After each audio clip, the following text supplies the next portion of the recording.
lip when he can't even grow a full beard yet? No, God, why? Is it over? Please tell me this is a twisted dream.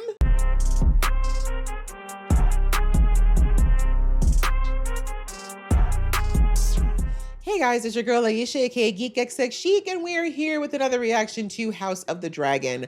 I know these are hella late. I apologize. Life that I had to deal with it, so all my recordings got pushed back, but we are working to catch up as soon as possible. So in this reaction, we're actually going to be doing episodes 6 and 7 to try to catch up and make sure that we're ready for that finale. But yes, let's jump in. Last episode, there was just basically still chaos at King's Landing. Rhaenyra is still trying to keep things together while trying to figure out where Aegon has disappeared to.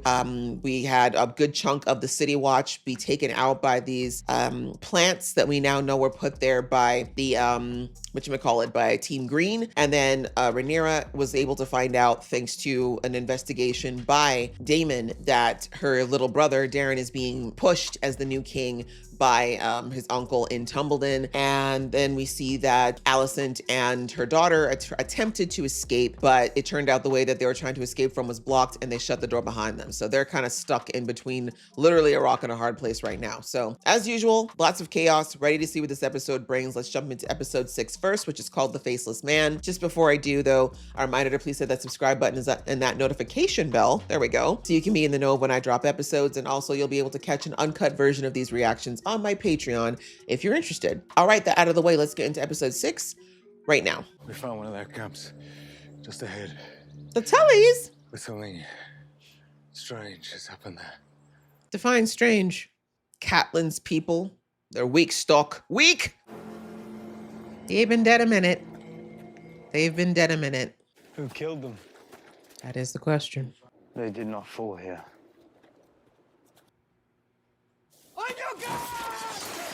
I was about to say, that dude doesn't look dead to me. That looked like an embrace. He was like, shh, play dead. Ooh, a mace is a nasty weapon.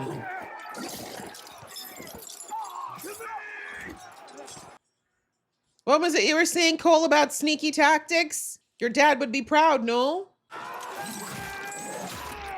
I will say, this is one of the few scenes where we're seeing Cole actually earn the title that he's been given of one of the greatest warriors.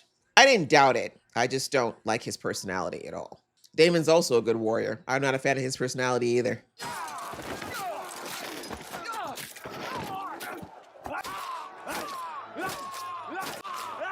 These guys have no armor. To hell? Yeah. Really? We have company. Keep lighting that way. Because I think you've just run into the Northerners and you think you're bad, Mr. Cole. You have not met a Northerner. They needed to draw you out and they did that. They're from the North. Her death. I'm glad you know. Come forth to hear your fate. If I strike my banners, will you spare my men their lives? No. I told them I build a sept out of traitors' bones. I don't have near enough bones yet. This kid's got so much lip when he can't even grow a full beard yet. If there is to be battle here, many of you will die as well. That's why we've come. Right, the Northerners like, we we play that way, actually. Yeah, they're about that, Cole. As you will it. Oh, you're gonna smell Alicent's panties one more time? Hope that takes you to wherever you need to be, bro. And what's hilarious is he's got all this faith in like Alicent's feelings for him when she was using him as a tool, physically and otherwise. Me against the two of you. Will that be enough to make a fight of it? Okay, well, I hope you can back it up, Cole. Oh. No. They said nope. We don't have time for any of that bullshit right now. Oh, you were talking about honor and all that. We said enough. Enough. Bye. Bye, Kristen. I'm not going to miss you. He's like, thanks, dear. I wasn't in the mood. You wanted to die. You got your death. Oh, look at that. At least you're holding your girl's panties in your hand. He died the way you wanted to go, I think. Y'all know I'm not sad about that. Sorry. Like, he knew he was marching to his death, so. Oh, they found you. How awkward.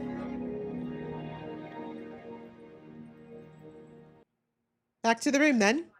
Lord Ormond mocks us in our own city. He does. He means to show the realm that I cannot govern even my own seat. Yes. And he's succeeding at the moment. If I fly directly to the Footy stronghold. Not a dragon, I presume. A beast well known for its delicacy and precision in battle. Bitch! You talking a lot of smack for someone who doesn't need the dragon to kill you. Who is deserving? Thank you. A reminder. I know more from those whose greatest battle has been with their own indigestion. I am of the same mind. The people would just as happily follow a mule if that same... My father would abhor it. Ah, and there we have it. Exactly. Is it your rule? Is it your father's? I will send knives. So be it. At least I will get to meet the fiend face to face before he dies. Oh, no, not you. Oh, she said sit down. I'll have my satisfaction. Oh. Fighting in front of the children again? Fanatics still prowl the streets outside our castle gates at Lord Ormond's bidding. That is your charge. She's not wrong. They're going to see you coming a mile away, Damon. There is a detachment left here of Valarian men, soldiers, ready to aid Prince Damon in his... I think not. Okay. He said I'll do it by myself. Petition your father for more. They may be needed to secure the city. Who then will you send to Tumbleton? Indeed, whom? My queen, the delegation from House Baratheon has arrived. Baratheon! His queen summons him north, and all of a sudden it occurs to him that he must ride south. Is my lord's duty to guard the realm against the Dornish threat? As it was. Jude. Your lord makes the mistake of considering a common bandit a greater threat to his interests than I am. That part. It is but a matter of time. And that's an essence in a battle. I would lay it before you most willingly. Sure. Give me your belt. Okay. Well, I wasn't speaking literally, but since we're here, sure. But that's so funny how he just says, oh, just time. Yeah, and in war, time is everything. Time is the difference between winning and losing. Like, Took it all for granted, didn't we? as we often It'll be do. the same again, I imagine. We weren't in service back then. Oh, now you're thinking of the weight of that, huh? She stopped me going to the tavern, Hugh. Not 1 hour with the lads. Oh no, life's over. Though I can't say my life has been improved. No, you have a whole dragon. Can you? But I get what he's saying. He was all about the riches. See you in 2 days. Sir Hugh. Very interesting lesson on mindset, right? Obviously, Ulf wanted a simple life, right? He's not about the hero life. He was pulled into this. His lot is, in fact, better, but it's not what he wants, and that's what he's focused on. So, He would have done the same. would I? Have I not shown you mercy? Right? Like, please explain yourself. Are you so ungrateful that you insist upon Helena it? is with child. Okay. Of the babe's life. And Helena's with it. Still, you insist on misjudging me. Like that part. To hold him hostage, at the least. And that's the worst? Or simply to secure your own reign from endless challenges. You were discovered by guards. Let her know. I cannot let this go unanswered. Right? Like, we could have talked about this. Your guard is doubled. There'll be no more walks in the Cotswold. I accept this judgment. My for judgment myself. does not require your acceptance. That part. She is fragile. You cannot confine her. I didn't. You did. And now I must. Yeah. You did that. If she is known to carry Aegon's heir, I will be forced to do what you fear. Well, just send us away then to some remote... That's out of the away. question now. Now, You screwed up, your Allison. son is still at liberty. Your cousin wreaks chaos within my Thank city you. walls. Remind her. Alicent is so spoiled. It's You unbelievable. are a high tower to my court. You are the enemy. Lay it out, please. Do not try me. Period. She said, try Jesus. Don't try me. Always been your problem, Alicent. Jeez. Helena is with child. Yeah, she knew. I believe not. You yourself had no suspicion. Mm-hmm. Damon was right about you. We will be avenged. How? Where? Where do you even It start? takes 100 years. Okay, you're gonna live that long. What's this? You quitting? The Queen asked for loyalty, and I was willing enough to wait. But we're unpaid. But my children are now penniless. And we're dying. My first duty must be to my family. Amen to that. You forget what this city was. Before I turned this rabble into an army. Before I led you out of your squalor and formed you into men. How long ago was that, though? Yeah, my man said I got to take care of my family, and we all know that you would have chosen your family over anything else too, Damon. So don't act like it's a weird, strange thing they're doing. You can't give them any guarantees that they're going to be safe. They're like, only one of us in this room has a dragon, and it's not us. I would send to Driftmark to shore up their number with good Valarian men. So she asks more of me. That's kind of what she does. It is I who ask. Oh, Her needs are endless. they will be right now, yeah. You take her side. When she yet refuses to grant you legitimacy. And how many years did it take you to do the same? Oh, clocked! Tell her Tywin Lannister survived the Gullet. And is making for Rook's Rest. Thank you. The fact that he was thinking of withholding that, damn, Corlys is pissed, but I get it. He's got every right to be pissed at Rhaenyra. But, you know, Alan is looking at the bigger picture right now, right? He's like, if we lose this war, then all of this really is going to be for nothing. I still feel it would be an error for you to leave Westeros. For why? Do you think I'm a terrible man? Oh, Jesus. He's like, Laris, he hurt my feelings a couple days ago, so can you stroke my ego? That is, Uh-huh. while I may not have always agreed with every course of... Just, he sucks. He sucks. There is Uh-huh. You're finding it? much to admire and much to be deplored. See, that was a yes or no question, but... We sail for Essos. Right? He's like, "F this." He's like, none of y'all like me. I'm gonna get sniped by one of you guys the second you get the chance. Please. Ooh, blackberries. Yum. My bigger issue is with the bathing. We need to bathe. Mend your wounds. Gather your strength. Let the world think you dead until the spring thaw. I need to find a horse. He's like, you know, you're just not that attractive. Every sellsword is combing the woods. Woman to slit your throat in the night. Oh, and half the common folk too. I mean, he can take on most of them, sadly. She is no queen. And when you find your mount, will you fly to your death? Hopefully. Rhaenyra has 6 dragons to your 1. You'll fall alone. As you should. Never ceases to be fascinating. Who got dropped down the hole? The Aaron hole. Sorry, that doesn't sound right, but you all know what I mean. Wasn't she? What the? My sister's dragon. Flying towards Iron Oaks. And what has that to do with you? That part. In violation of our agreement, and you fly toward a town equipped with several thousand pairs of eyes. I didn't even see her. She was already gone. That was the point. Have you forgotten already the doom that hangs over you? Yeah, exile's not as easy as you thought, hey, Raina? I have yearned after a dragon. And now I have one, but I have lost everything else. Mm-hmm. Your choice, though. That was your choice. Mm. But you got what you wanted. That part. Go. Sucks. Sometimes you don't realize that you get what you actually asked for. She didn't think about what that might mean. I do feel for Raina. Her story is very tragic, but very relatable. A lot of us have done that. We thought we wanted something, and once we got it, we realized the price was way too high. Saw my father today. He says it so easily now. I was wondering if you would speak to him. About? I thought the same with my father. That's true. You both have distant They cannot daddies. face their ghosts, so they seek to outstrip them.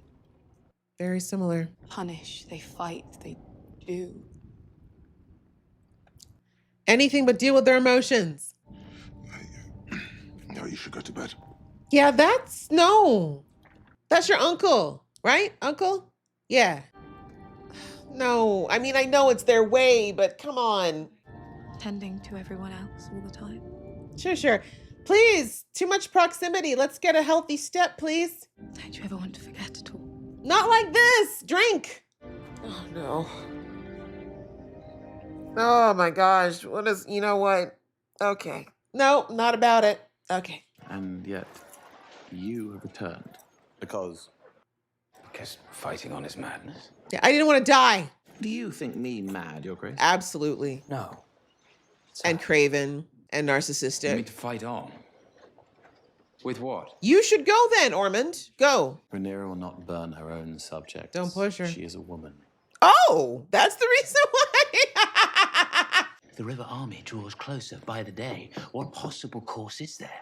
Your uncle lacks imagination as well as courage. Says the man who's sitting comfortably hiding behind civilians. When the usurper's host comes here, we will fight on our terms, on our ground. Sure. We have the clear advantage. Sure, sure. The great houses cannot but come to our side. Have any yet come? That part. The patient hunter gets the kill. Sure. Or the one who gets there first. And suffered my comrades to be killed about me. Yes, you have endured much. Okay. I'm sure you found solace with some of your brothers in arms. A dig? Make sure he bathes. The high towers are insufferable. Mind yourself. Backs against the wall. And phobic. He styled you the bloody king. You left me alone with him. That part. Hurt feelings. I hate what I am when I'm with him. Thank God. He would thrust me forward and devour me from within until there's nothing left. So tell him you won't do it. Glad to know he's at least that alert. Will you raise an army against his savages? He's like, I just came back from a battle. I should return to Old Town and prepare to pick up the pieces. Don't leave me again. Please. You'll be fine. Sorry, they're all kind of bitches in the high tower side of the family. Did you see my mother? It's true. He's the only one who doesn't really know his mom, but I mean, that's a blessing. Even Alicent acknowledged that. Helena, the road ahead was fraught with peril to bring us more. You lied. Yep, which is what she does a lot. I wished only to save you from this place. Me. Or Yourself. Thank you. Call her out. You've only ever cared about yourself, Alicent. I have come too far. I have sacrificed too much. Me. Yep, as usual. Please, you must eat. She'll eat when she's good and ready. Another prophecy. And what is this game you play? That's yours to learn, if your spirit is willing. She is desperate to get Harrenhal, girl. It ain't gonna happen. Hiding those, hey? I do not know the ways of dragons, but I have long envisaged the return of the Targaryens to this ancient seat. Sure you have. All I put my hand to withers beneath its touch. Very true. And that's not gonna end now. You've been alone your whole life, Aemond. First half wasn't his fault, but the second half absolutely was. Let the gods turn their backs on us. We will make our own fortune. It's never worked out for any of you. I will be the Lady of the Water, the Dragon Lord. By my side. She said, I need you to be my little errand boy, actually. And your sons will be Targaryen princes in their turn. That man does not need to reproduce. Oh, well, you know, at least Alice isn't related to him, right? That's progress. One of our girls, only last night, was taken. You have my condolences. I shall light a candle for her when next I attend the Sept. Rhaenyra said not a problem of mine. These are Hightower crimes. The craven Ormond strikes at me from Tumbleton, where he has concealed himself among innocents. But that's your problem, Rhaenyra. But how will we now Thank be you. protected? That's your problem. That chair is very sharp. You should be careful. And wherever the fault lies, we have none to look to now but you. That part. Thank you for clarifying that, sir.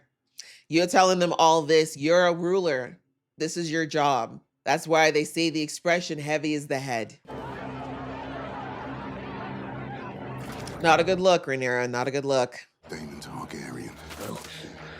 How many? You'll never tell. How many? We have no number. Oh, God, he's a poet. Okay. You'll never find us. We're the people of the Seven Kingdoms. We have no sign or sigil. Great, great. Love the propaganda. You can burn us. You can kill us. Yes.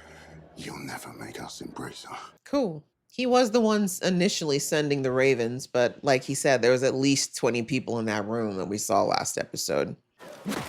Which way you're fucking... Really? Your prince. Yeah. Really? I was... I Mhm. thought... Yeah? I... Yeah. Okay. Are you not commanded to stay in the keep under guard? I just want to drink. Insolent maggot. Ooh, I'm not that much. You yourself should understand. You, ooh, right in the dung. okay. It's a family spat. Don't worry. It's no fight amongst brothers, cousins. Did she catch you? Did you catch her? I don't want you to hurt the girl, though. She's just doing her job.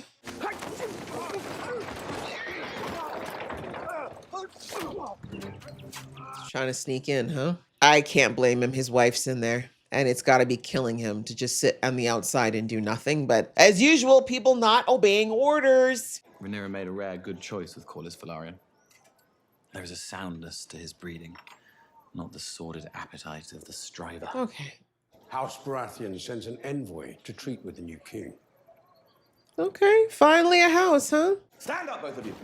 It's so funny because they're always all assuming that they won't just eventually take the dragons and kill everyone. Defender of the citadel and voice of Old Town.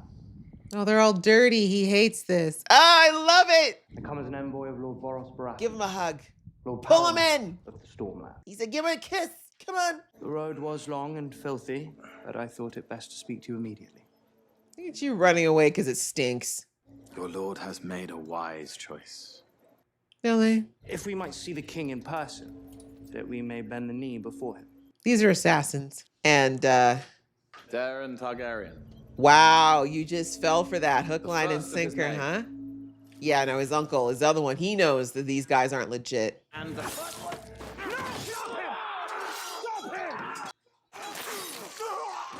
Yeah, those are your bowels. Yep, those are your bowels. Okay.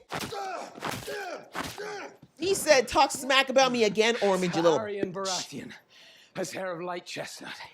I will cleave the bitch from crown to cunt. Okay. She almost killed both of you.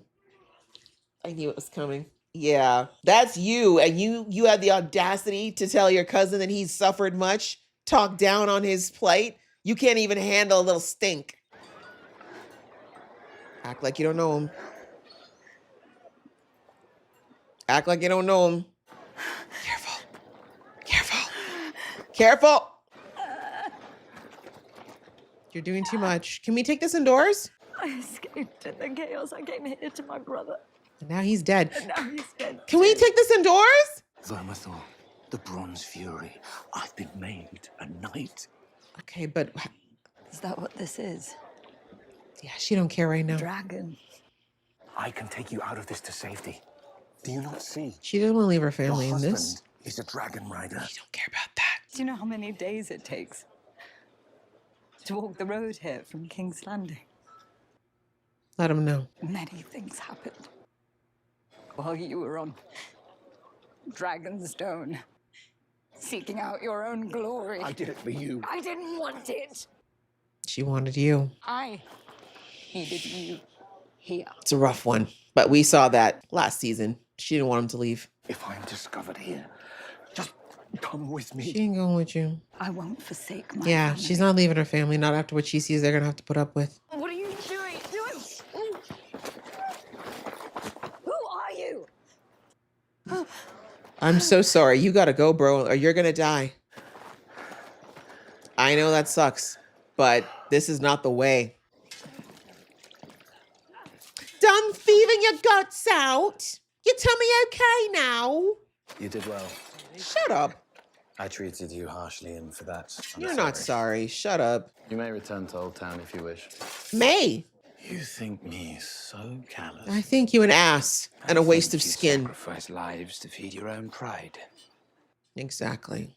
But I know you'd never sacrifice your own. That part. Have the audacity to call the people craven. Her state of mind is precarious, her condition being what it is. Do you have something useful for me, or have I been misled? That part.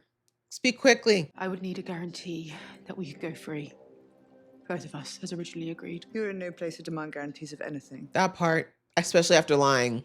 There are times when Helena sees things, She's not wrong about this. but the things she does see, now and then they come to pass. At least you know that much. She dreams. She's a dreamer.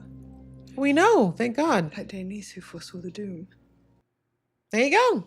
If I send swords, She'll dispatch of them. he will flee again, go to ground. If I send his mummy. If I send just one sword, with someone he trusts. Mm-hmm. No, I will be no part of this. You gotta make some sacrifices, Alicent. Unhand her grace. That part. Rhaenyra's lost 3 children. I cannot leave her. They're gonna be just fine. I will keep watch over her until you return. Run along, Alicent. That you would come to this. You forced it.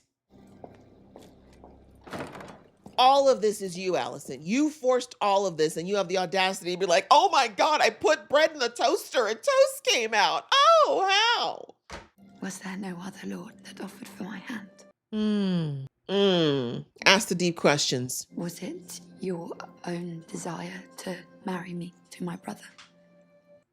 Inquiring minds want to know. It was my father's wish, So you didn't have a mind of your own. but I did not begrudge it. But I cannot go unless I know you are sustained. Please. Why is she pushing the food so much? I will return to you as soon as I am able. I give you my word. I will come back and collect you, and we will. After she's seen you lie. Out in the sun. Time after time. Oh, finally going to see her youngest child. Always waiting till he's asleep. Been a rider from Templeton. Your assassins failed. We have cut through our enemy and routed them. I don't like this. I don't like this scene. I don't like it. I don't like it. I don't like it. I have been too long away. Why are we doing this scene? I don't like it. No, I don't like this. I don't like this. What's your errand? Kill you. No. Why?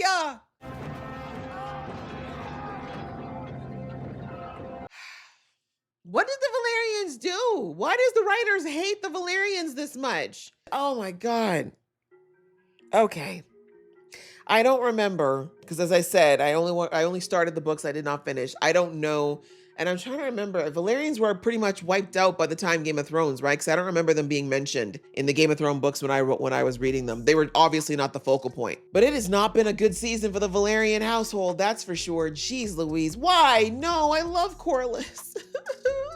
You take greenies from me? No, Corlys. Y'all really hate me. Y'all really hate me in this writer's room. Okay. All right, guys. Well, that was episode 6 and Faceless Men indeed. You know, it's obviously a reference to the people that Ormond has been paying and been, you know, circulating amongst the population of King's Landing. It's not just one person. It's not people who are noble or necessarily skilled. These are just everyday people that if you give them enough of a cause, they can cause a lot of trouble, a lot of problems, and they're impossible to pinpoint because they're not, you know, of a certain organization or background or look. So, you know, like that man said, they're the everyman. And that's why unless you can find a way to quell the overall people, they're going to continue to be successful. And so, yeah, this episode was very much kind of showing once again that things are falling apart. You know, even though the war itself is effectively done in the sense of active battles, the ripple effects are still rippling and it's not going well. It's not going in Rhaenyra's favor. Yes, she has King's Landing, but things are so in chaos. You know, Aegon left it in such a mess before he left that it was going to take a very secure, well-planned, and heavy-handed force to step in to take over King's Landing. It really was going to be the only way to begin to get things back in order. And as much as we understand as an audience why Rhaenyra was so hasty and wanting to go and grab the seat, she really didn't think through, like I said, the ramifications of not having everything else in place. Like, as I said, King's Landing was broken when she got there. Like a lot of people I've seen some people in my comments who were like, oh, Rhaenyra was never prepared. She never learned. She doesn't know what she's doing. And I somewhat agree with that. Like she did not do enough, you know, training of understanding all the nuances of what it is to rule before she took the crown. And I would argue her father didn't either because his council took care of almost everything for him. Like we saw, he only sat the council once or twice. Most of the time, he was just looking agitated and he would just look to all the people on his advisor to do it for him. And let's face it, Otto was puppeting him the whole time. So he didn't really know what it was to rule either. His small council took care of 90% of his decisions. So all that to say, Rhaenyra was woefully unprepared. And it would have been better obviously if she'd had an established council, like, you know, of course we know that the people she left back in Dragonstone, she doesn't feel like she can trust because they were the ones who allowed Jace to lock her up. But the sad reality is that a good chunk of those men have connections and they're respected throughout the realm, and they have inroads to the different families that help make this whole thing work. And they could have potentially, I'm not saying it would have been successful, but the potential would have been higher for her to have come, you know, they would have come in. They probably would have been able to better establish things like funds and aid and, you know, ways to get things settled rather than Rhaenyra trying to handle this all by herself with Daemon, who also has no idea what it is to rule because he spent the majority of his life either fighting or, you know, going out there and doing his own thing. He's never really had to sit down and deal with the mundane tasks of the throne. Because I believe that even if he had been the successor, he would have done what his brother did. He would have let the small council handle everything short of the things he wanted to do himself. And otherwise, he would have just done what he wanted to do. So, you know, it's the minutia. And that's what this season, I think, has been about, particularly since Rhaenyra took King's Landing, is that rule is not just the power. So many people think that when you're the king or you're the president or whatever it is, that's, you know, the top power seat of a country, that automatically means everything's going to be good and easy. Like, the power is not the hard part. It's not the hard part. The hard part, what's going to kill you is death by 1,000 cuts. It's the minutia. It's the having to deal with all the day-to-day things and the needs of thousands or millions, depending on the size of your country, of people that are now looking to you. And I really like that in that throne room scene when she's sitting and you can see that she's detached right now, right? Rhaenyra, she's going through so much. And as I said before, a couple episodes back, remember, she is still actively grieving. She is still very much, her body is still physically and emotionally grieving the loss of her child, because we got to remember it's been like maybe a few months since she gave birth to her daughter. So she's still recovering from that. She's recovering from the grief of losing both of her sons, losing her auntie, all these things that have happened with the war. And then she came into the mess that is King's Landing. She can't deal with the overwhelm. So she's shutting down right now. We're seeing it, like she's stonewalling her emotion. She's not thinking about the things that she's lost. She's very much trying to be, you know, unilateral in what she's focusing on, but it's meant that she's had to, like, basically shut her ears to a lot of things that she kind of can't shut her ears to, right? The first throne room, like, I love they showed the difference between, like, when she did her first sitting with the people. She was nervous, she was anxious, she was trying to please everybody, she was looking everybody in the eye. She was so concerned because she really wanted everyone to be okay. As compared to now, when she's dealt with thing after thing after thing after thing, and like so many things not going her way and so many things that are outside of her control. And now she's just like, for the sake of her sanity, she's in that room now sitting and she's dissociated. She's not looking at anyone. She almost looks like she's disinterested. And I don't think that's really the case. But as I said, you know, as human beings, there's only so much we can take before we would literally shut down. Our brains can only handle so much before we get overwhelmed.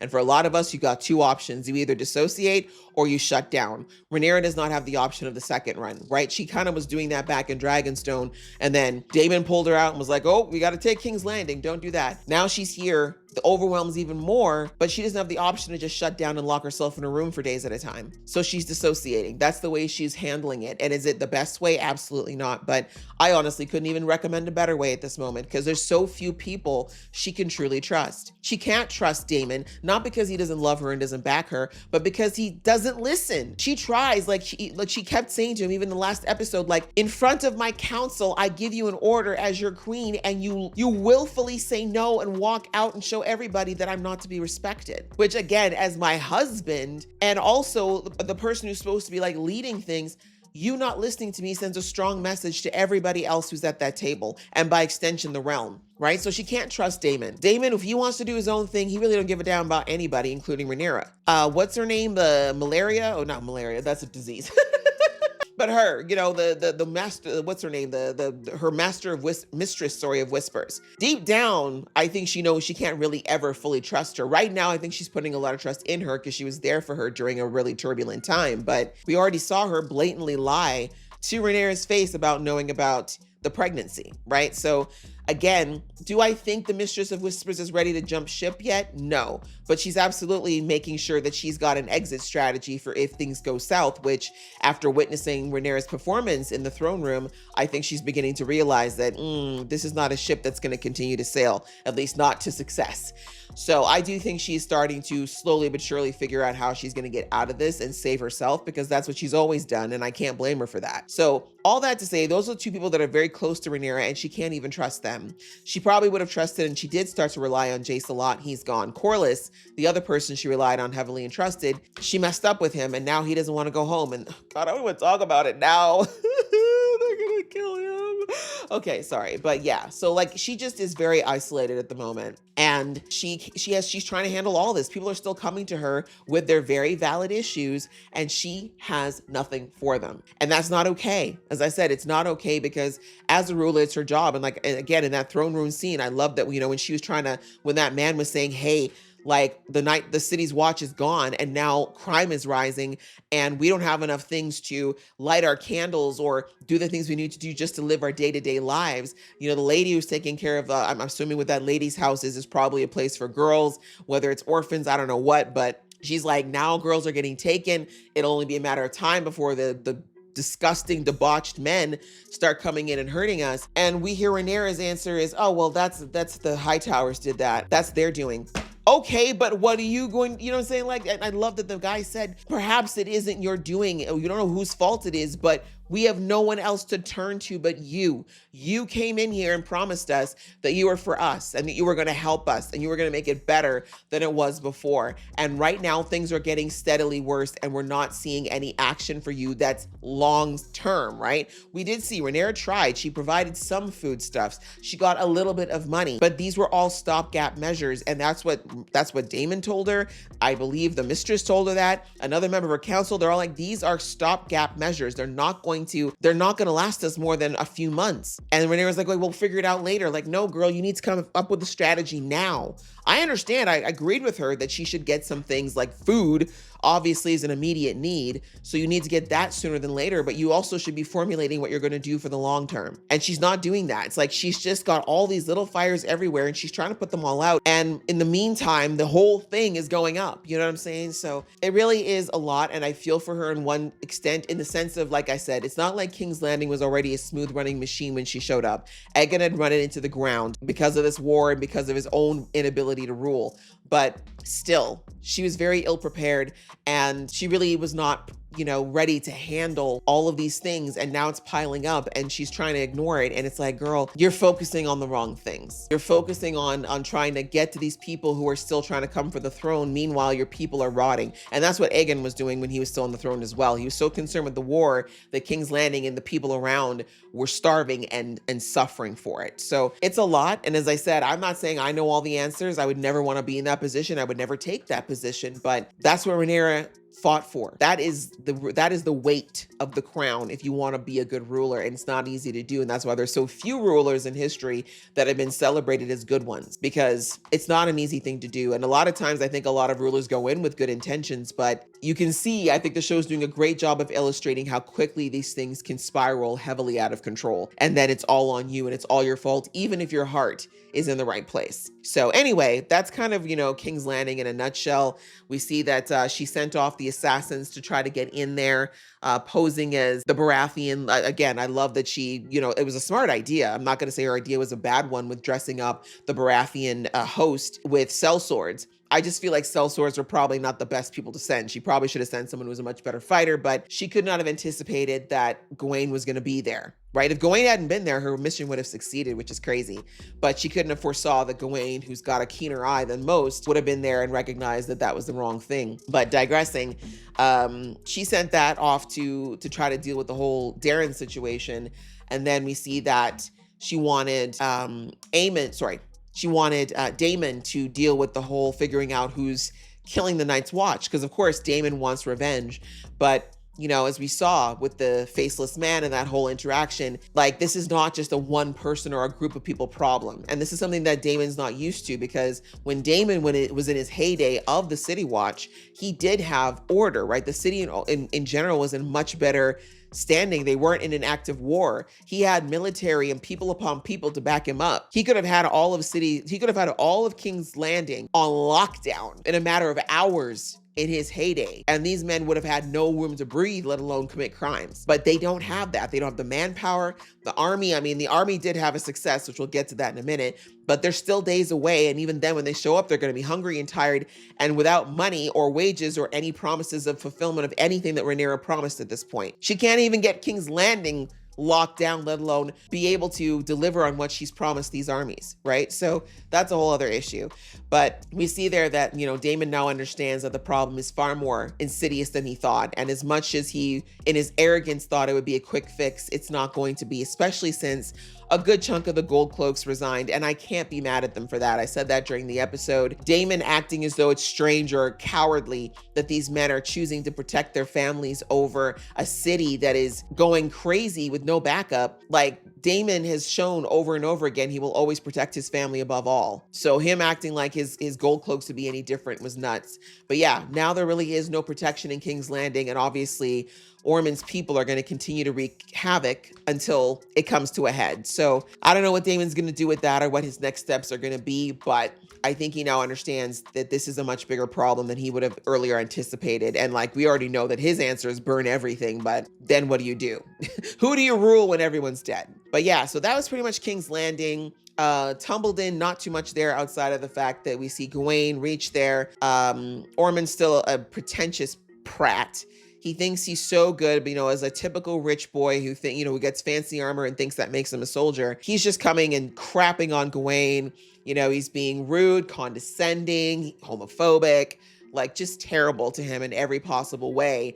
And we see that thankfully Darren's like, yeah, I like my Uncle Gawain. He actually has a good head on his shoulders. I don't like you. But, you know, he's saying like when Gawain's like, why are you like listening to him? Why are you just like, you know, bending to Ormond's whims? And Darren rightfully says, you left me with him. Like, you took off and you left me in his care. And like, he's the kind of guy that if I don't cooperate, he will just as soon slit my throat than anything, right? Because I think Ormond made it very clear in the last couple episodes that he looks at Darren as a tool to be used. And if he can't be used, he'll look at him as a Targaryen and kill him, right? He has no love for the Targaryens. So, you know, Gawain didn't leave him in the best of hands, but Gawain was also kind of had his hands tied as well. He thought this whole thing was going to be quick. When he left last season, he thought it was going to be a quick jaunt with Sir Cole, and then he'd be back and wrap this thing up. He didn't expect it to span as long as it did. And as he said, witness the death of so many people and have to fight for his life.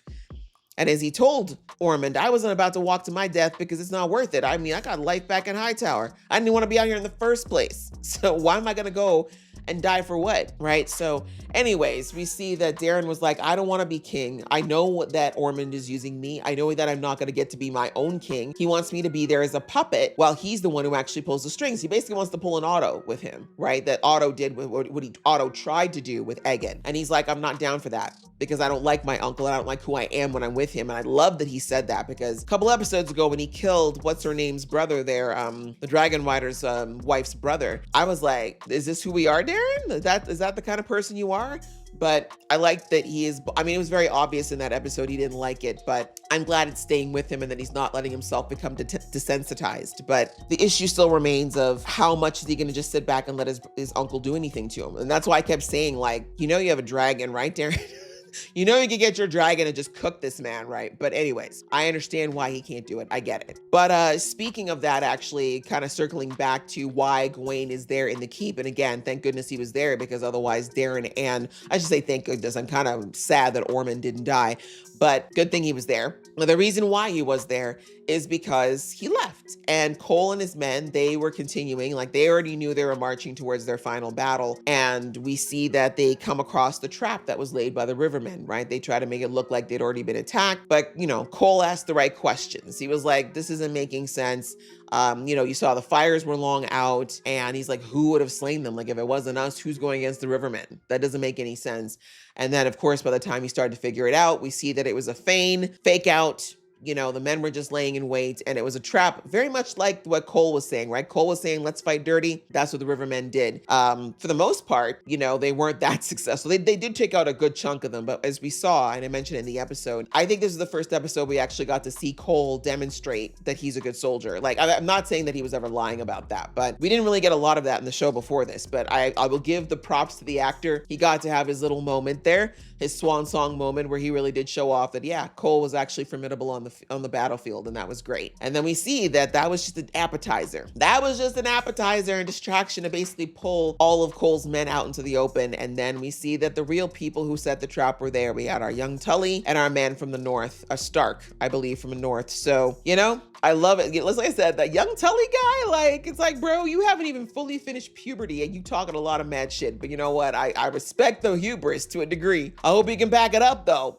I really hope you can back it up. But I mean, he's gotten this far, so clearly he can fight someone. And he definitely has the strategist mind out of that group. But digressing, we have Cole. You know, Cole knows that he, like he said, like when he saw the men coming and the guy asked him, who is that? You know, he's like, it's our death, right? He knew it. He knew that there was no walking away from that battle, no matter how good of a fighter he was. And hilariously, he tried to do like the, yeah, let's do this. I'll take you 2-1 and then we'll fight. And that should be enough to satisfy your desire for battle. And then the rest we don't have to do. My man Stark said, anyway, Archer, he's like, as soon as he's in range, take care of that shit. And she was petty with that because she could have done that first shot to his head. She could have done the headshot first, but to hit him twice, to let him know, talk about, well, once we do this and we're gonna fight, is just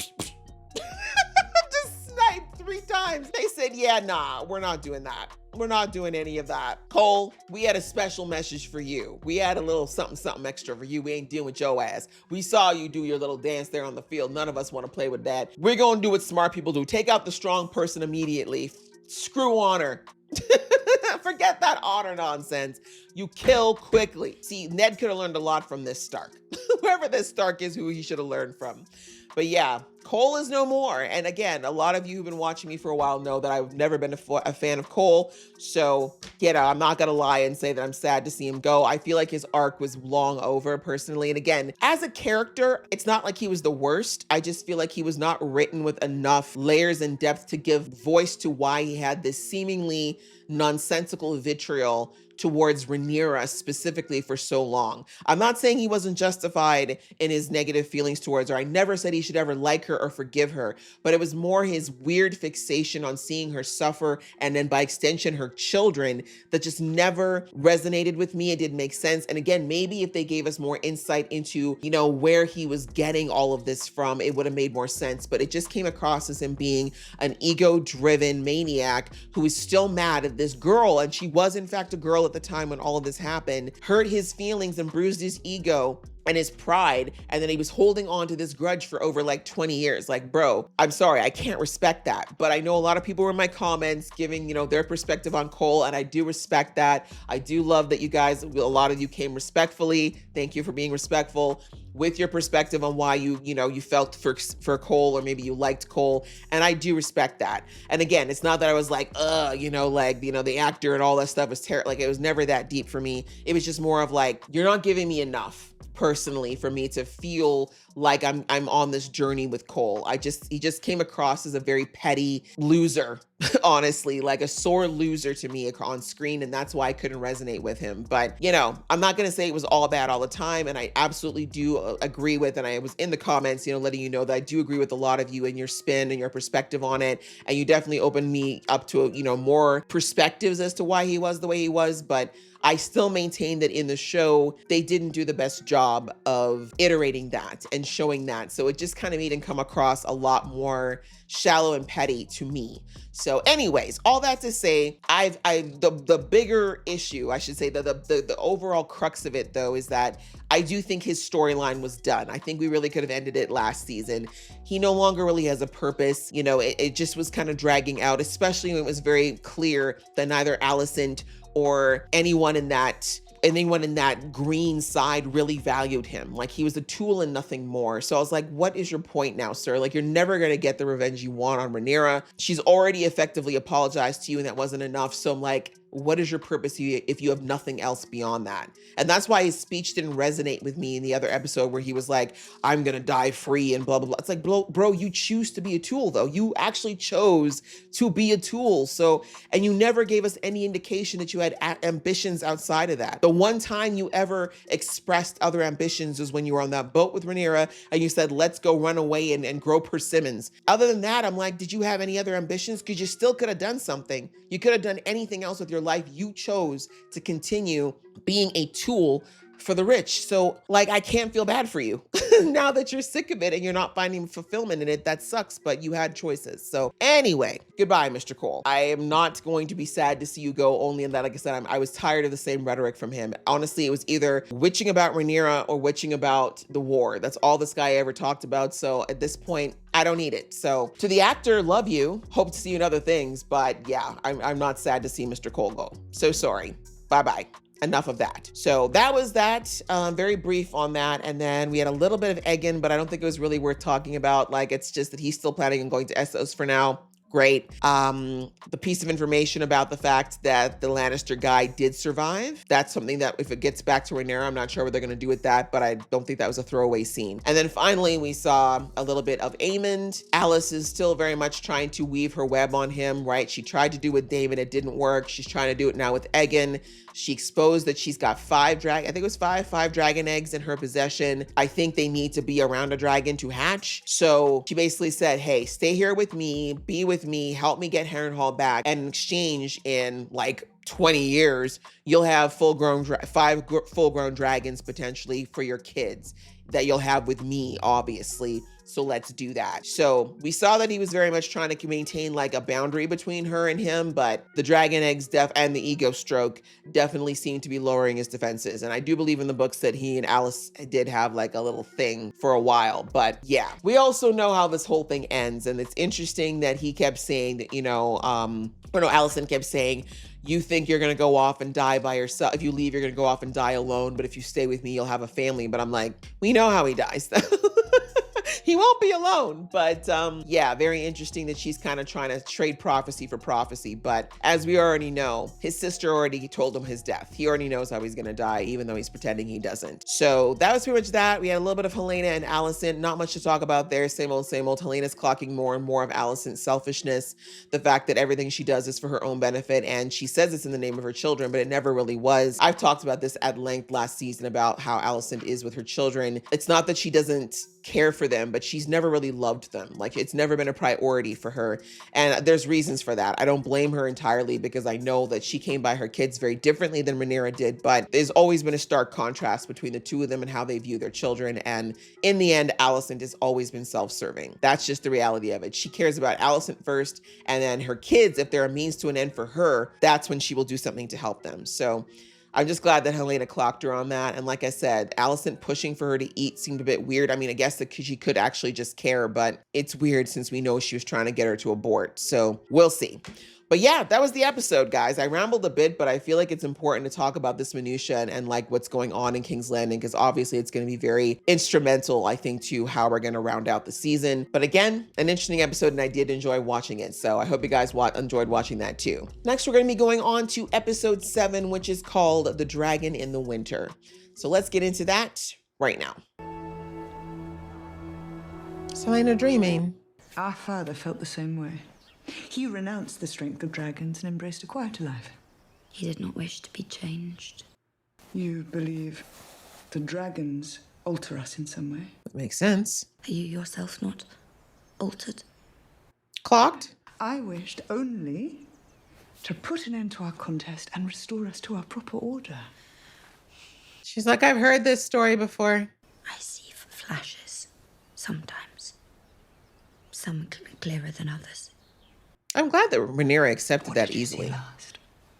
Do you want to know for real? You don't always like it. Alicent did say it was a puzzle most of the time. Have you seen him? Girl, don't work like that. Will Ormond Hightower be brought to heel? I don't know. Right? It don't work like that. You don't know, or you will not say. Could be a bit of both, but most likely the first. Why does anyone just let this girl embroider? Tell me there has been no mistake, that I will prevail as the gods must surely intend. Tell me. She can't tell you that, girl.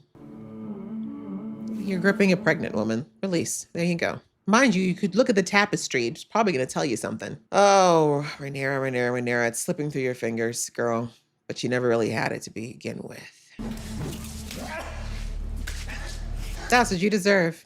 Your sister was taken. But I managed to stay hidden to escape. Don't worry, you don't have to be so cautious now. He's found a new girl to make out with. She's like, get over here. My best. and true as sun. The lies drip off this girl's tongue. The road has been long and perilous. I'll be glad of a bed. I don't think you can sleep there. But I have failed you, Aemond.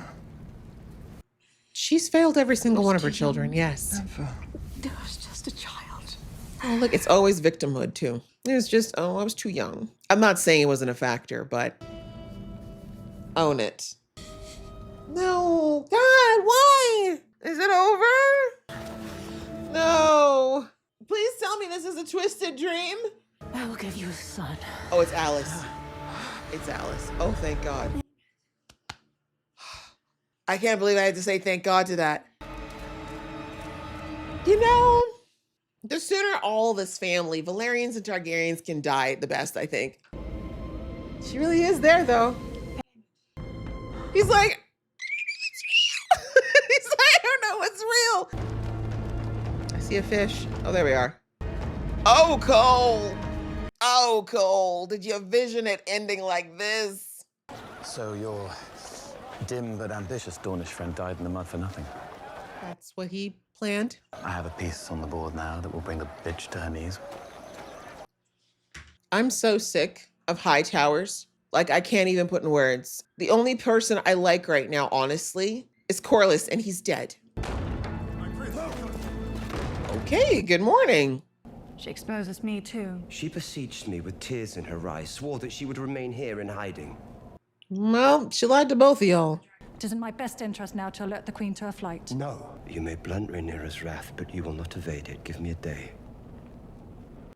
Scared, please. Please. He's like, oh, please. There's word of a sighting near Fair Market, so I can only assume. I'm still trying to figure out if she's got a play in all of this or if she's just extra. The Queen has been reluctant. You know my standing after the gullet. I do not think my words would have much sway with her. You won't know till you try. If either of us gained the favor of some highborn lady.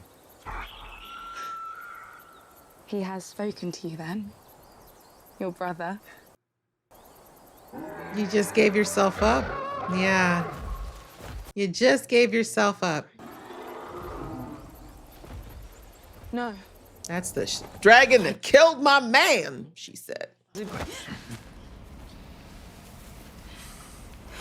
He's like, are you actually my mom? There's a woman who's messing with my head, yo. Well, she's Harrenhal. Well, maybe both. You're all I have left. You did imagine that part correctly. He's like, now I'm creeped out again. The part that's really disturbing about that he's more upset about the fact that it was Alice. Is he my protector and guide, Sir Adrian? He's about to kill this guy immediately. You're about to die. If not by him, then by Alice. Knew that was coming. There are secrets here, and I can trust no stranger. Ah, there you are. You're just in time for supper. Got competition for controlling his son now. The maesters tell me the fat of livestock is beneficial to the bones. I do wonder how something so slippery. Bon appetit!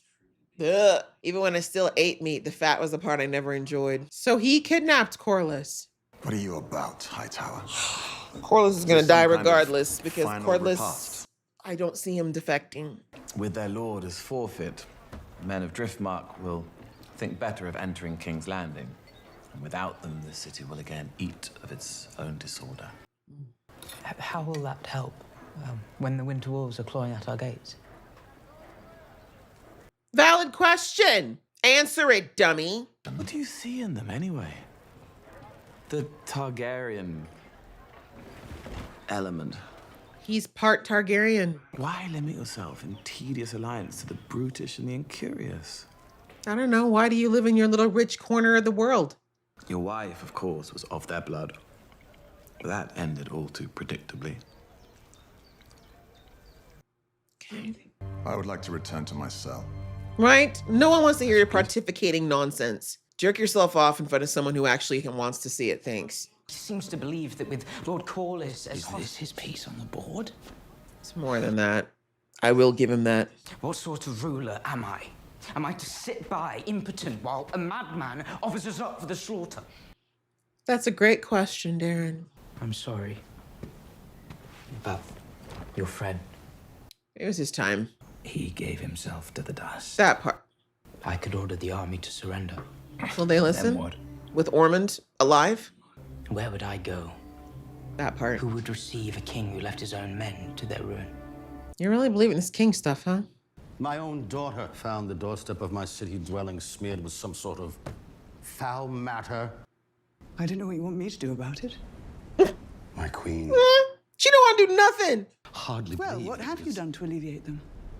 What can I do? That's what you're supposed to be figuring out. As fast as they are gathered, it's as if I have been installed here as some sort of scapegoat. What?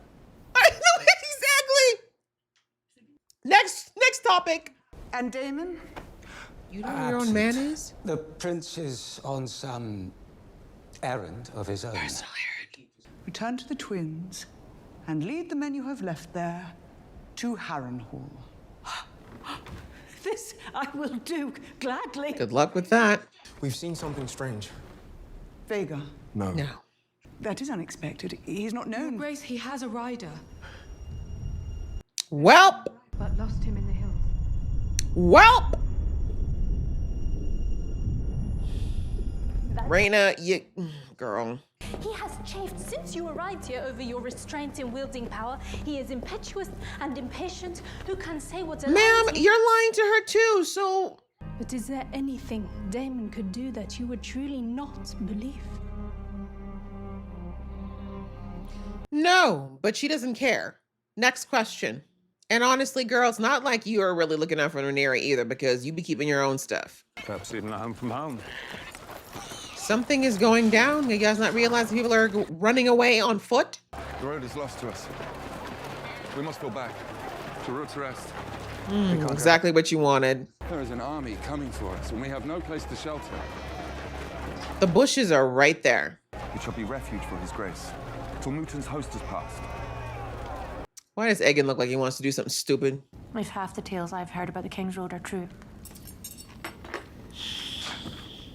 How is it that the two of you... She's like, who are you? She saved my life. Did she? I generally follow my own dictates. That part is true. I still don't understand who this woman is. Right, you haven't clarified. I've decided to stay here with her and make this place my seat. Oh. Your seat. 2 seconds of Nani is all it took, huh? Self-suggested. It's true. Rhaenyra's dragons are ridden by commoners. Still Targaryens. She'll certainly fail. Not before you die. We'll raise our own throne. We? A new dawn is coming. A new line of unsullied kings. But you don't know anything about her lineage or her background, but you want to talk about the commoners on... Okay. And you, Mother. You will wait with us.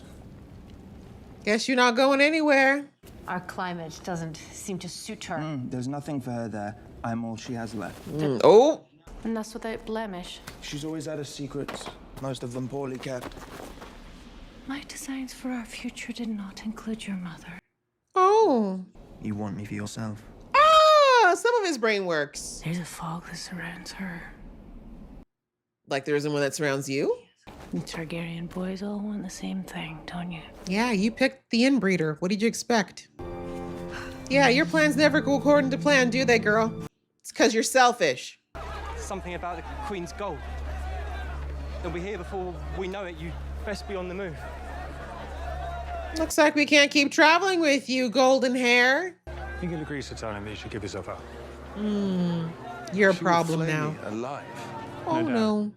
Rhaenyra is hunting you. Yeah, His Grace not is us. safe in your company. Turn yourself in and give him the chance to flee. Him or you? Both.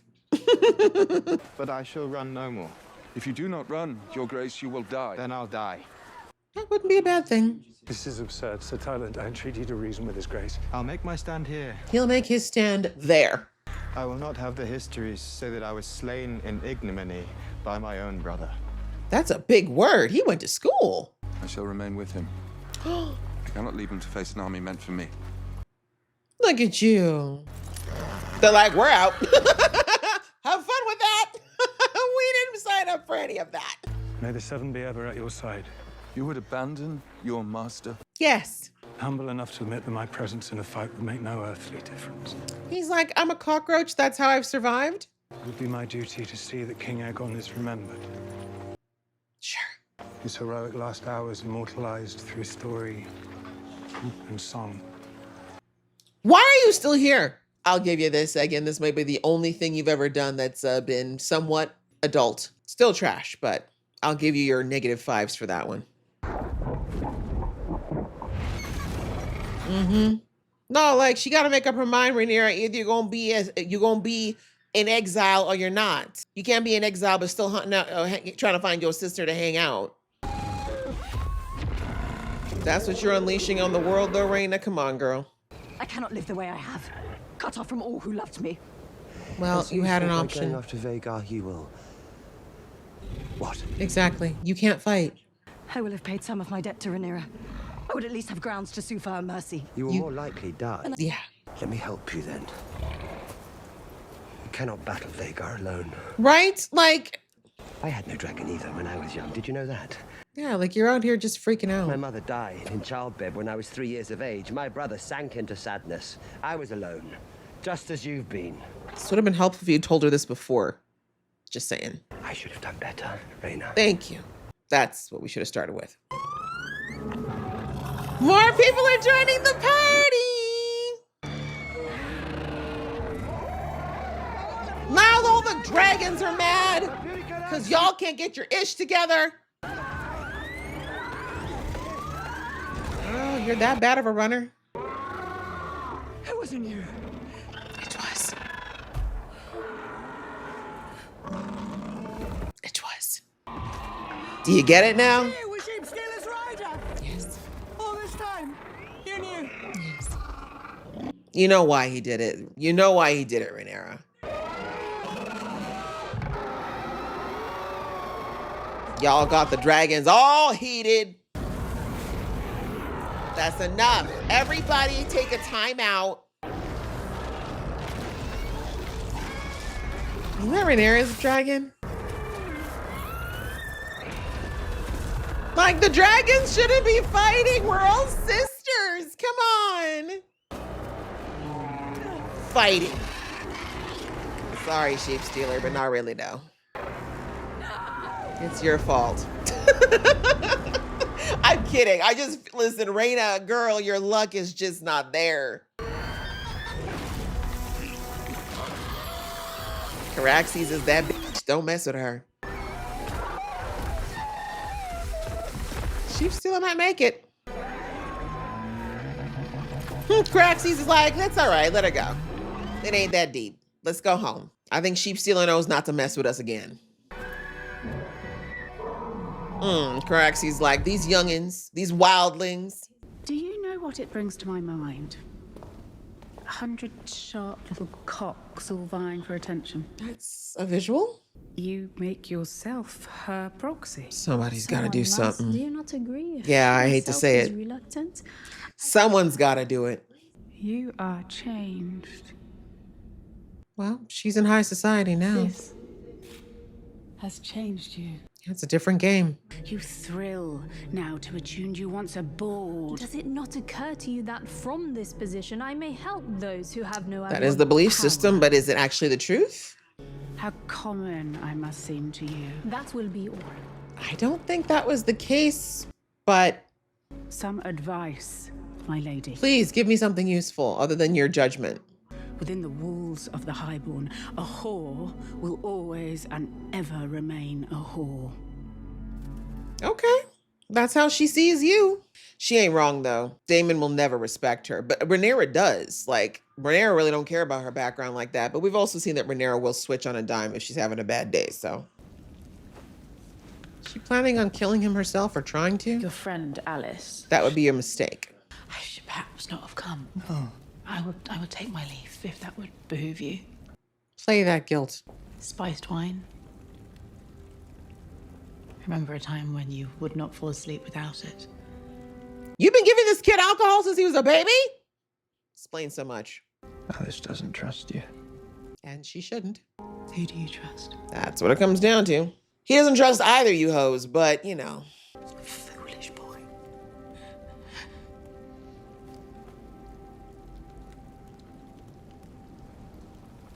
Okay. I get nervous whenever they're, you know, closer than like 10 paces. She could not face you. I wished only to protect her. From what? What do you think I am? You are my wife. And niece? I did only what I thought was best for Nero. For whom? She's like this soap opera. It's late. That's why she kept the maid. She didn't want to fall for it. Oh, thank God she's washed. I was like, yeah, Bela, think y'all need to talk it out. I am sorry. You will begin anew. I don't know what you thought your sister was, girl. Come on now. Was she gonna be hurt and a little angry? Of course, but you're still her sister. She would know of all people that you would not have done that on purpose. Oh.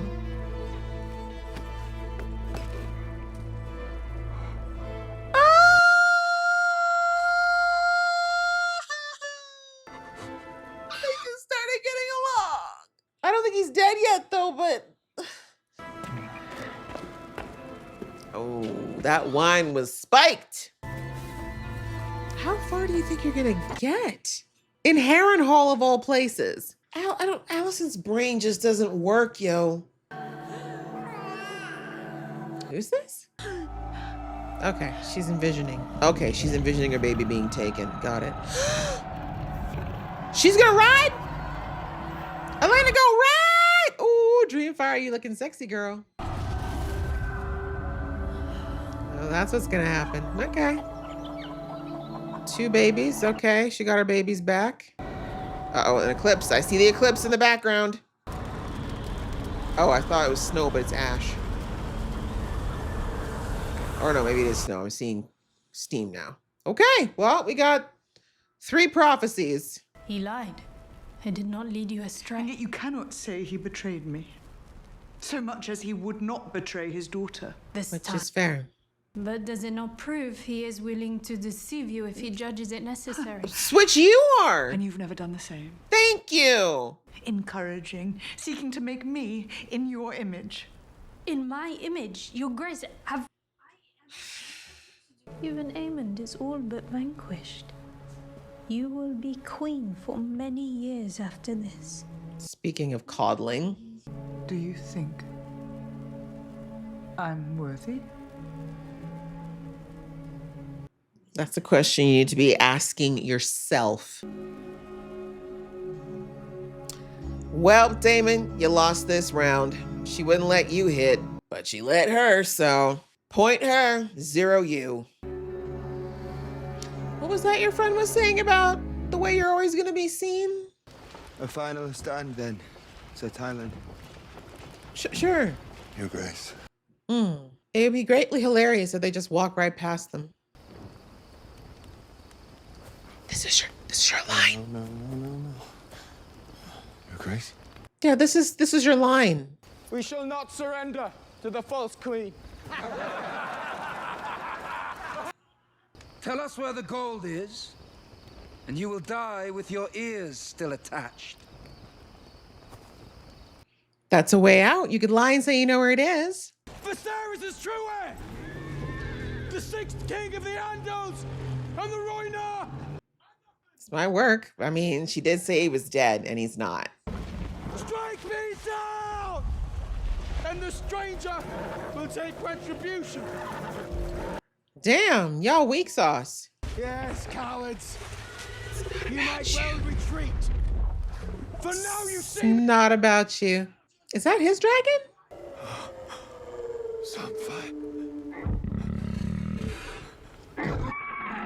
He's like, I was just waiting for your ass to wake up. Dracarys. Well, that's unfair. So Sunfire was just sleeping? Rhaenys died for nothing? Your dragon looks terrible, bro. Great. Why won't this family of kids die? This is some BS, man. Decent ale, that. I thought you might enjoy it. I mean, if he defects, it wouldn't surprise me. My whisperers tell me that Daemon Targaryen struck you in the street. He might defect. It's not like either Daemon or Rhaenyra have given him enough respect or given him his desired amount of respect. But it is obvious Rhaenyra and her ilk regard you only as a tool. The way that this man was regarding you as a tool. Whereas I understand Mm. who you really are. And that's why you're lowering yourself to drink ale with your perfume sticks in the air?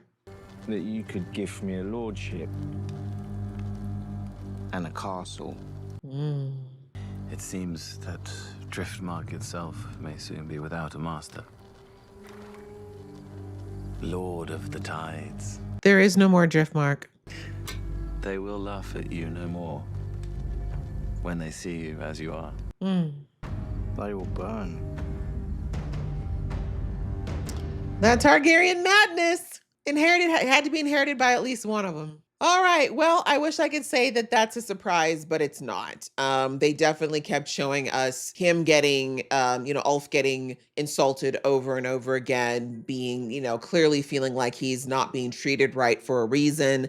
I knew if there was going to be a defector, it would be him. And again, it's just because in his mindset, he's always felt like there was like this automatic glory and amazingness that came with being a dragon rider, and it just isn't the case. Like, if he had done his research, which of course I don't even think he can spell that, he would know that in the Targaryens there's a hierarchy, right? He wasn't even supposed to get a dragon. It was desperate times, and yes, he was promised things, but even so, in the world of classism, just because you have certain blood in you or you have a certain asset does not automatically mean you're going to have the doors open to you that noble birth and the upper echelon have. The reality is, even if Rhaenyra did grant him his own manor and gave him some money and a title, the people, the old houses and the Targaryens would always look at him as nothing more than a lowborn bastard who made his way in desperate times. He would never have been respected, nor would his kids if he ever had them. So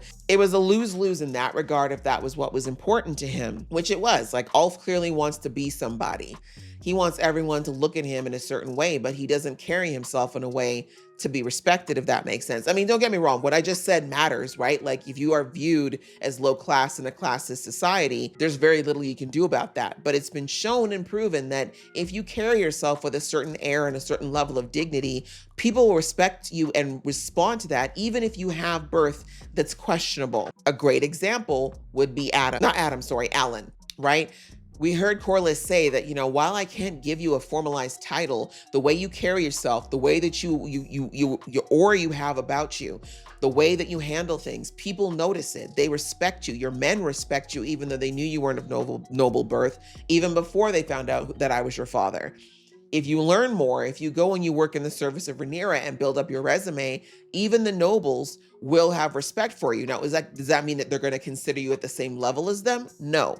But you can still earn a level of respect from them, which can, with the ripple effect of that, can be very beneficial throughout your life. That's what Ulf, if he was the person who believed that he was those things and actually embodied those things, would be able to do and see. But he doesn't see that, right? All he wants is the quick wins. This is the guy that used to gamble and drink his life away. And we found out early in the season, was it episode 1 or 2, he didn't have a great life, right? Like, he had a really rough childhood. He was abused. He was taken advantage of. He was told that it was because of this blood in his veins. He's got a lot going on there. And I'm not going to say he's wrong for how he turned out. Like, not everyone's able to overcome their adversity in a positive way. And so the reality is that he's not, like, he didn't have any good traits about him before. He was a liar and a drunk before. He's no different now. Now he just has power through a dragon. So, of course, and again, let's be real. As I said before, neither Daemon or Rhaenyra or anybody else is really working to make him feel like he belongs in the Targaryen side of things. They've made it very clear you are a means to an end, and you're going to be rewarded for said means to an end, but that's it. So on the one hand, like I said, I don't blame Ulf. It's not like I said this was a surprise at all. And I do think that both Rhaenyra and Daemon could have done better on managing expectations and treating him a bit better, even if that was in fact all he was a tool. I didn't expect that from Daemon, to be honest, because Daemon don't like anybody really. But you get my point. Like, there is something you should be doing when you have these rogue elements that you brought in for the sake of your war. But in the end, it's because Ulf is who Ulf is, right? Ulf is always going to be a problem. And he's just one of those people where, quite frankly, you just don't give a man like that power. A man like him is going to drink and, you know, get prostitutes and probably whatever form of drug, or, you know what I'm saying? Like, he's going to be about the pleasure life until he's broke. That's the kind of man that Ulf is. And then he would probably then use his dragon to extort money out of people. Like, there's nothing good in there. I shouldn't say there's nothing good. If there is something good, he doesn't foster it. Let's put it that way. So anyways, as I said, you know, having a traitor within the midst, literally right next to Rhaenyra, is a trump card. I'm going to give Ormond that. Rhaenyra is not thinking that any of these riders are going to turn against her, which is her own short-sightedness, but she also doesn't have time for it. Like I discussed at length in the last episode, my girl's plate is overflowing with things she's got to deal with. So she can't be focused on every little thing that's going wrong and every person that could be going sideways, when she can't even trust her own husband, which we'll get to in a minute. But just wrapping up the stuff with Ulf, between that, or so I should say all the stuff with Tumbledon. So now we know that, yes, this is the trump card, the ace in the hole that Ormond was talking about. He has not told Darren about it, nor has he told Gawain about it, and I don't believe he's going to say anything until the last minute because he does not want that leaked, or I think he also does not want anything to interfere with that plan. Speaking of plans, now we know that Corlys was abducted, and the main reason for it is because Driftmark, right? He found out through, now we know, Ulf, that they were planning on bringing Driftmark soldiers into King's Landing to be a backup for the Kingsguard, which is now gone, not the Kingsguard, the gold cloaks that are now gone. So as a countermeasure, Ormond has now grabbed the Lord of Driftmark and basically is like, look, even if I know I'm not going to be able to convince you to send your people away, but if you're not around, chances are your men are not going to follow orders, or they're going to just scatter or hide until you come back. So I'm going to keep you for now. Now, him not killing Corlys, which again, he sent a finger, which again, I think that Corlys is still alive for now, but the finger was a warning for Alan to not bring people to King's Landing. Like, that's pretty much the message. Like, we have your dad, decide if you want him dead or if you want to serve Rhaenyra. So, you know, Ormond is making chess piece moves, and that part, like, I'm not going to begrudge him that. He is very good at looking at the bigger strategy, but he is still a coward and he is still craven. And I do think that one of those two things, or both, and his ego, are going to be his downfall. But for now, it's rather annoying because he's quite a few, like, aces in the pocket. Again, he only has them because there's two people in his midst that can end it right now. Gawain is just like his bestie Cole, he's a bitch because he knows that this is a stupid idea. He knows that what Ormond's doing is doing more harm than good, but he's not doing anything about it. We saw his fighting skills. He could end Ormond like that, but he's not doing it. Darren don't like that man. He cannot stand him. He's like, I don't like him. He's a monster. He should not be in charge of anything, let alone the throne. Burn him! Tell him you want to take a little walk at the Dragon Pen. You want to show him something cool. Burn him. Like, anyway. But for now, Ormond's playing his role. He's doing what he can, and it's working because, sadly, as far as strategizing, he is outmaneuvering the crap out of Rhaenyra. And that's never been Rhaenyra's strong suit, to be fair. She's not a strategist. Bless her heart. That is not her strong suit. So, yeah, he's outplaying her right now. And also a lot of that is because she does not have solidarity in her ranks, which I talked about at length in the last episode. But anyway, Corlys is in fact alive for now, but he is a prisoner of Ormond. Ormond did say last episode that he thinks that Corlys is a rare jewel. So I do think he sees the value in Corlys. And I don't think it's so much in like Corlys as a person, but in what Corlys has, right? Like, even though his armada took a huge hit in this battle, he still has the most ships. I think he still has a decent amount of wealth, but more importantly, it's his knowledge of the sea. He could very easily, not easily, but he could, with the right backing, reestablish a really strong navy. And that's something I think that Ormond is very interested in, right? If he could get Corlys to work for him, it's more of an advantageous than just killing him. Like, I understand why. Also, he's hoping that much like Ulf, if he can turn Corlys, who at the moment he's not, well, actually, maybe he does know. yeah, he would know. Thanks to Ulf, he would know that Corlys and Rhaenyra are not on good terms, right? He's like, if I turned Ulf, maybe I can turn Corlys. And that's another insight into the way Rhaenyra thinks, where all her possible, reserves and plans could be. It's definitely beneficial. So it's saving Corlys at the moment, but despite how upset he is with Rhaenyra and how put off he is with her, I just don't see him turning on her. Like, I don't see him doing something that could result not only in her death, but he knows that his sons are in her service as well. And that's all he's got left now of his family. So other than his granddaughters, and who are also in Rhaenyra's service. So, you know what I mean? Like, the rest of what's left of his family is literally in Rhaenyra's hands. And I don't think he wants to risk all of that on empty promises from Ormond. And they would be, because I don't trust Ormond, right? Ormond is going to kill Ulf. He's not going to give Ulf anything when this is all said and done. Why? Because in war especially, no one rewards a traitor. Traitors never get rewarded, because the person that they turned coat for is always going to look at them and say, well, you had no loyalty to your people. So what makes me think in my right mind that you are going to be loyal to me in the long run and you're not going to be paid off by the next person? So they always end up taking out the traitors. So let Ulf sit there and think he's going to get his honey hole now, or Driftmark, pardon me. He going to end up in the ground regardless. But that's neither here nor there. At least for now, Corlys is alive. Like I said in the last episode, like, I did see a clip online of Adam walking in front of what looks like a funeral procession.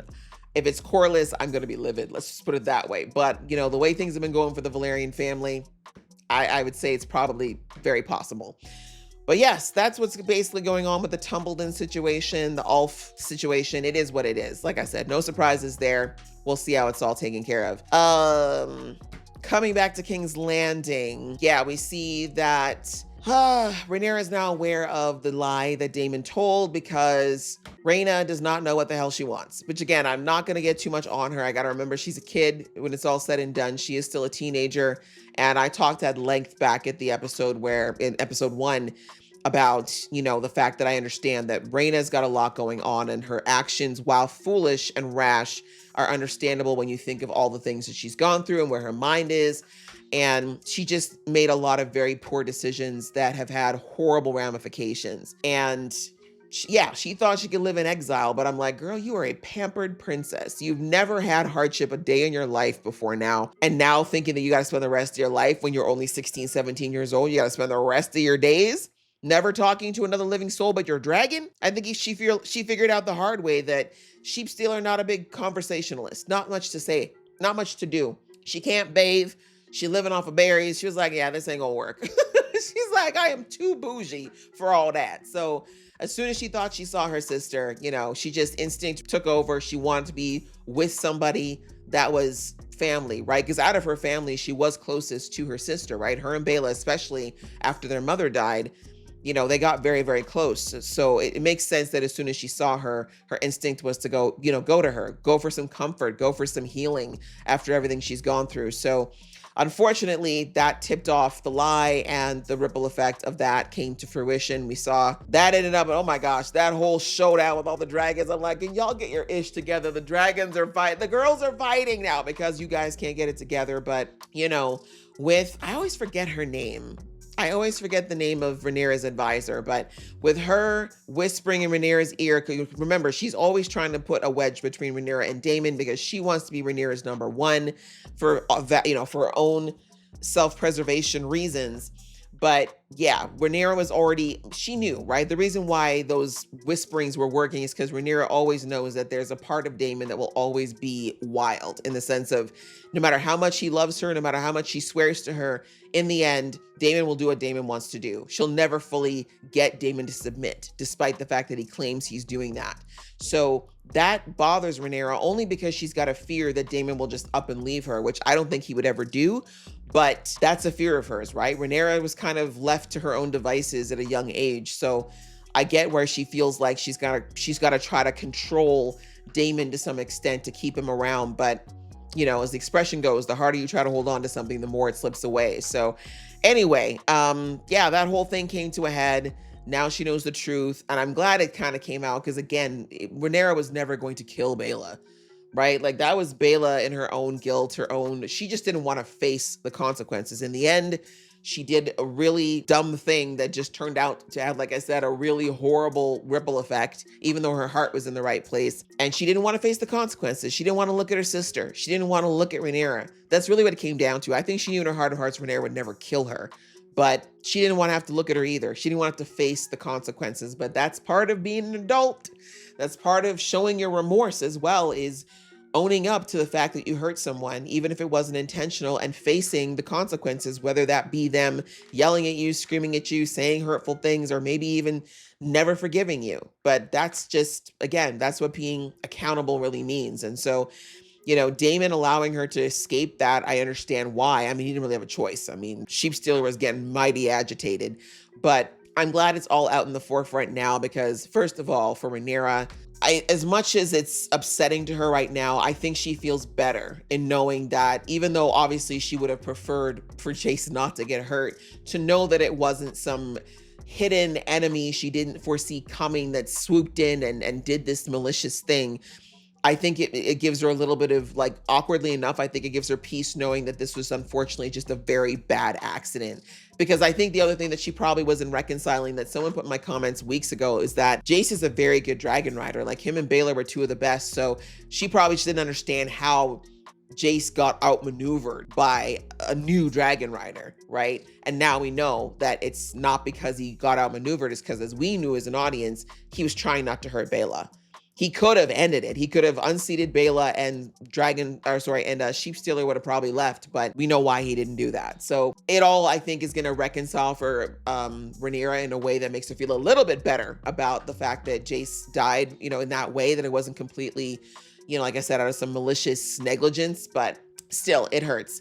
But anyways, at least that's all out in the open now. I mean, obviously not good for Daemon. Daemon's in the crap house again, but I like that despite the fact that Rhaenyra is mad at him, rightfully, more so for the lies, she understands why he did it, right? And I do like that when she did go see her girl later on, she was like, you tried to make it seem like Daemon would betray me, but he didn't betray me. He lied to me. And I understand why he did it, to protect his daughter. And I think she knows that if it had been the other way around and it had been any of her children, she would have done the same thing or something similar. So I do like that Rhaenyra knows that Daemon didn't do it out of a sense of wanting to hurt her, but the lying, right? And I do like that she turned that question back to him, like, what do you think that I am? That you felt like you had to lie to me about this. And I said the same thing. Like, I don't know why Daemon didn't just come back and say, look, Rhaenyra, turns out Rhaena was Sheepstealer's rider. This was the situation. She can't face you right now. Let's give her some time. When the time comes, we'll round her up. But for now you know the situation, right? Would Rhaenyra have been pissed? Yes. Would she have wanted Rhaena to come back? Yes. But she would have accepted that answer, as I said, and it probably would have brought her more solace. But the lies were kind of over the top and unnecessary. But I do very much like in this episode that twice Daemon acknowledged that he has been a negligent father when it comes to her and both of his kids, really. But we all know that because of the dragon riding thing, him and Baela were a bit closer. So I do like that he basically, and again, the revelations, when he said, I was alone too, you know, I didn't get a dragon right away either. It took me years to get one. Like, we went through similar experiences, but I just took, you know, he's like, basically he told her, like, if you just waited and been patient, your time could have come, but you went and did all this, right? But I love that he then followed up quickly with, but it is my fault, because if I was a better father to you and closer to you, I could have given you this story earlier and let you know that you're not some freak that will never be accepted in the family, and that maybe your time would come if you were a little bit more patient. But he was never around to tell her that, so she was left to run wild with her own imagination. So anyway, it was good to hear a little bit more about Daemon, but again, that moment where he acknowledged that, yeah, I've dropped the ball as a father, and that's part of the reason we're here. So that was good for as much as it's gonna do at this point. But yeah, now Rhaena is back home. She finally got to face Baela. I knew that Baela was not gonna give her a hard time because, as I said, they got particularly close after their mom died. So I'm glad now that a lot of the, you know, as it goes, they say when there's something that you need to face and you're scared of it, like your mind will build it up more and more and more to be something scarier until you just go and do it. And a lot of times when you do it, it's not nearly as scary as you thought it was going to be. Like, your imagination will make it so much worse. So for Rhaena, she had all these scenarios in her mind of how Rhaenyra and how Baela were going to react. And in the end, like, Rhaenyra was angry, yes, but she didn't hurt her. She just put her in a room, was like, I don't want to look at her right now, but just get her clean and some food, right? Like, she still looked at her like, that's still my stepdaughter. That's still my cousin. Like, I'm not going to hurt her. And then, you know, respectfully with Baela, she was like, girl, we'll start over. Like, it's never that deep. You know what I mean? Like, calm down. So that's what's kind of happening there. Yeah, Rhaenyra is still very much kind of struggling with what she wants to do next. And yeah, her mistress clearly trying to figure out what she wants to do, because we see there that she also met with one of her old, shall we say, co-workers. And yeah, basically she was like, why don't you come to me? I'll try to work as a proxy while Rhaenyra is refusing to see audiences. But her co-worker basically told her that, girl, you're striking above your weight. These people don't respect you. They're always going to see you as what you were before. Basically saying to her, like, you're getting too big for your britches. And I don't know if I 100% agree with that. Like, I do think that the mistress should be aware of the fact that she's never going to be on par with, say, a Daemon as far as like class. But I do think her heart was in the right place of, let me see what I can do, since I can't force Rhaenyra to do anything. Maybe if you tell me, I'll be able to like prioritize some things and get something done. So I do think her mind was in the right place, but I do think she's getting a little lost in the sauce of the castle, because that's what you do, right? And again, the Targaryens and that whole world is so poisonous. Like, it's insidious as well. It's like a gas that kind of infects you before you know what's happening. So I think that's what her friend was trying to warn her of, but I think it came across very judgmental and a little bit jealous, to be honest. Like, oh, now you're in your fine silks. It's like a year of my wages and I'm out here still in the streets. Like, yeah, okay. Right? Like, my girl's resourceful. What do you want? Like, that's what happens in life sometimes. Sometimes people's hustles pay off. What do you want? Right? But anyway, I think the whole point of that scene was, again, to kind of put a little fear in her. And that's, I think, why she's going to dig a little deeper into trying to drive that wedge between Rhaenyra and Daemon even deeper. But it's not going to be to Rhaenyra's benefit or hers, right? But again, I'm still not sure if that's because she thinks Rhaenyra is going to be successful, or if she's trying to make sure she's made a right path for herself because Rhaenyra is going to fail. That part I'm still trying to figure out. But anyway, is that King's Landing for the most part? I believe so. Harrenhal did not need the scene with Aemond and Alice, which he thought was his mom. But again, that's not surprising. Yeah, Alice is getting in his head. She wants to get pregnant with a Targaryen badly. She feels like this is her in to getting, keeping Harrenhal, especially because we now know that Dany just said that lady, whoever that lady was in her council, can go take Harrenhal now. So this is exactly what Alice is trying to prevent. And that's one of the reasons she's so eager to, get ingratiated with Aemond as soon as possible. And hilarious, as soon as, mom showed up, I'm like, they gonna fight, because Aemond has a soft spot for his mom. He does kind of default to her, but Alice is, stroking his ego in the way that he wants. And so honestly, Alice just knows, well, two things. Alice does know that Alicent's not there for altruistic reasons, but she also knows that that's competition for controlling Aemond, and that's what she doesn't want. She wants Aemond right here, right in the palm of her hand, with nobody who can, possibly shake her off. So the women started butting heads immediately, and Alicent realized, particularly when Aemond went and killed the man with her, which I'm like, girl, you should have known he was going to do that. You would have been better off if you'd brought a girl with you. Maybe if you'd found a girl who was handy with a knife or a sword, that would have been the way to go. Because Aemond probably wouldn't have suspected another woman as far as being someone who would hurt him. But as an armed soldier, of course he was going to kill him. But anyway, after that, and then seeing that there was someone there who was pulling at, Aemond's heartstrings that were attached to his crotch, Alicent figured out pretty quickly that I'm not going to be able to sway him as easily as I would have if he was alone. So we see that her plan B was to just get out of there, right? She's like, let me just leave, because he's made up his mind. He says he wants to stay here. He wants to keep procreating with this weirdo, and he wants me to stay here. And obviously she's like, that's not safe for me. She's obviously somewhat worried that it's going to affect Helaena negatively, but more so, she doesn't feel safe with Aemond. We know that. She's scared of Aemond, and she does not know this woman. And I think she's already picked up that Alice is also dangerous. So we see that she drugged him and she made a run for it. So I don't know how far she thinks she's going to get. Aemond, I don't know if he captures her, he won't kill her. Like, I know that Aemond will never kill her, but it may not go well for her. It may not go the way she wants at all. But anyway, that was pretty much Harrenhal. Oh, and I also forgot about the whole Helena and the Dreamer thing. Interesting that for what I thought with Rhaenyra knowing that the Dreamers existed, that she would know that the dreams are never like, it's, you know, she's acting like, you know, Helena's just gonna sit there and, you know, Professor X it, and she's gonna have like a vision. And Helena tried to explain to her, like, girl, it don't work like that. Like, my dreams come to me whenever they come. Sometimes they're prophetic, sometimes they're in pieces, sometimes it's a whole thing. And a lot of times I don't know what's going to happen until it happens. So again, Helena never really speaks that clearly, so she can't explain that. But yeah, Rhaenyra she's struggling. And the fact that she tried to rip that from Helena was kind of crazy. Which actually, might as well talk about really quickly. We did get a prophecy from Helena. I'm assuming these are scenes from the book. People probably recognize, but we had the Grey Mare again twice. We had her riding Dreamfire and killing a bunch of people that were seemingly coming into King's Landing.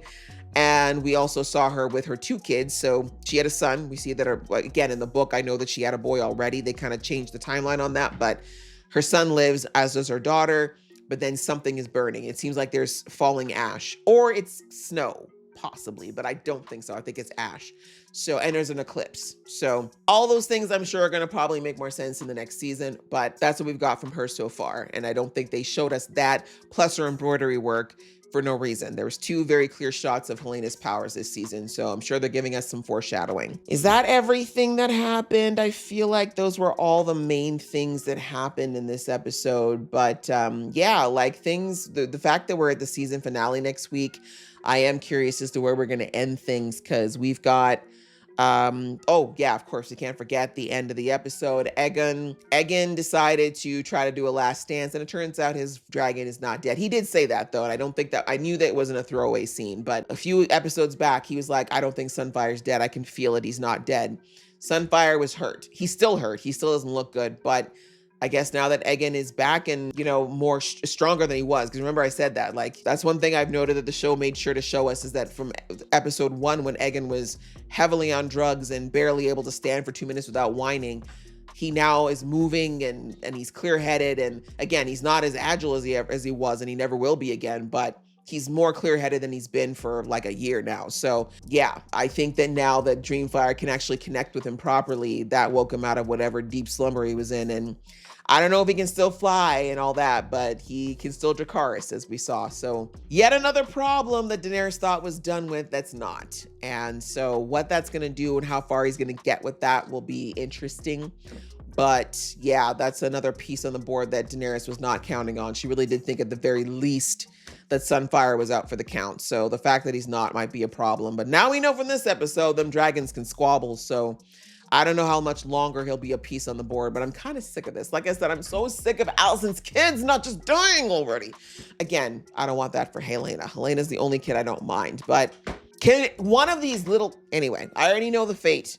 I already know the fate of Aemond at the very least, but I'm like, I need more of these guys out of here. I need more pieces off the table. My girl, Team Black, is taking way too many hits. Team Green needs to take something for real, for real. I'm tired. But yeah, we'll have to see how that's all going to come to a culmination point in the next episode. Because yeah, right now we've got something about to go down in King's Landing for sure. Like, Ormond is planning some type of a strike. Will it be successful with Darren, who's like on the cusp of trying to do something different? We've got the army that's still marching forward, but obviously now with Aegon, he's gonna probably upset some of that. And then we also have no backup coming from Driftmark, potentially because of this whole situation with Corlys, and Corlys may die. Lots going on, guys. Lots of different loose ends that are obviously not gonna get they're not all gonna get wrapped up in one episode. So I'm really curious as to where we're gonna leave this season, and looking forward to it, because yeah, it's been quite the interesting ride this season. So I enjoyed the episodes, guys. Thank you so much again for your patience of waiting for them to come out. I hope you guys enjoyed watching along with me. If you did, please show some love, and I will see you in the next one.